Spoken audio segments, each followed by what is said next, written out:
Wow. Good morning, YouTubers. Mid-morning here. Another tale of malarkey nonsense. My tickling stick in hand because I've had to clean the chairs to sit down because of the mini storms and twisters we had yesterday and an incredible downpour last night. I brought my private dancer with me to keep you dazed and confused in case you get bored. But anyway, it hammered it down like a typhoon last night. And we should be well out of the rainy season now. Local amigos passing by on the motorbikes, and it was absolutely deafening. It must have been at least 3 to 4 hours till you could eventually nod off, right? I mean, it was hammering on the roof like crazy. So I came out this morning, and the access to the coffee shop, I had to reload it full of open bales of straw, put all the straw down so people, when they do come, could access the shop without sinking literally into the mud. There's been a bit of ground collapse around this property on all the recent soil that the parents supplied to help foundation this setup, the Bumblebee coffee shop. But during that bit of action this morning, oh, by the way, the local crows here are going crazy now, scavenging to feed their young, which there's woodlands right opposite me, to my left, my right, way past the house, and these are crafty, the craftiest crows you could ever imagine. Because what happened was, as I was trying to make the place accessible for her indoors, my partner, to access the coffee shop, to open up for business, I had to lay down a load of straw bales and make it accessible. And out of some of the straw, out slid, I had to go and research it later, right? It was a Burmese pit viper, only a young one. It was probably, I would say, 4 foot maximum, right?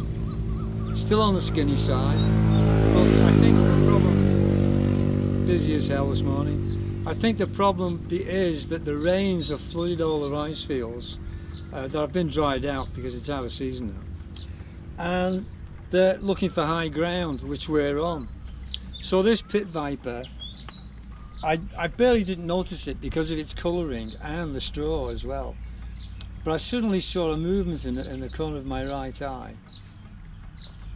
And we have here coconuts in the hole, but you know, direct off the coconut trees with the big green husks around, and they're as heavy as hell. So what I did, the viper stopped and froze for a little bit. So I very carefully approached it, and I was maybe half a metre away, and I slapped the whole coconut onto its head, right bang on the bonnet, right?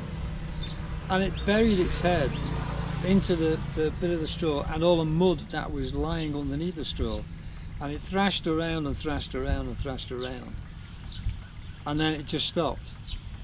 I thought, hell, you know. But I had to go back in the house, get ready, take Jessie to school in the car, come back. I told Angeli what had happened, and she came out to have a look, and lo and behold, it had gone.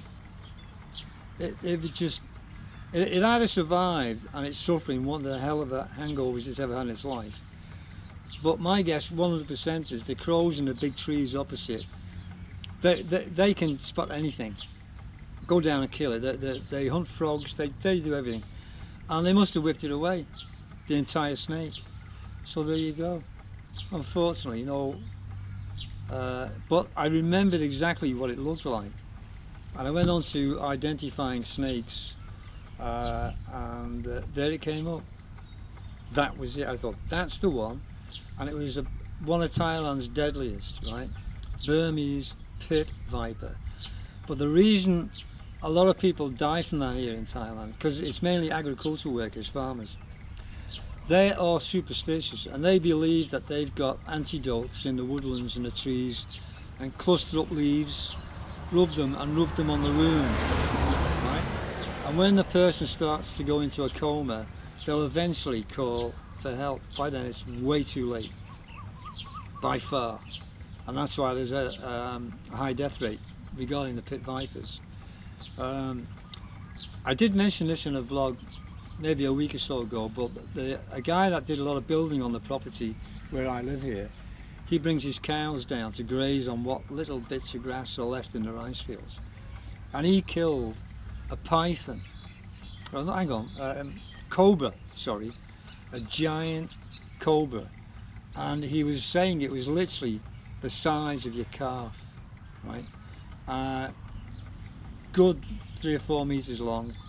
He smashed it with a brick or block that I've got lying around this property, so it was in this immediate area, but they took it back and it's been devoured. They've eaten it as they do here in amazing Thailand.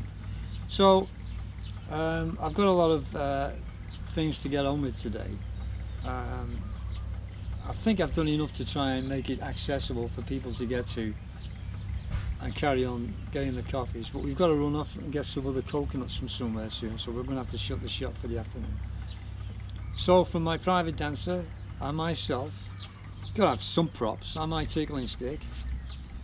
Catch you later. Sorry for the concrete lorries going bang bang bang over in this sodding factory that was built 2 years ago.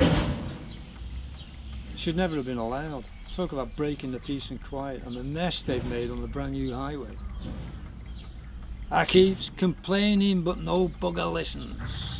So thanks for watching. Ta-da! Gonna switch off. Yeah, okay. And tracky. There you go.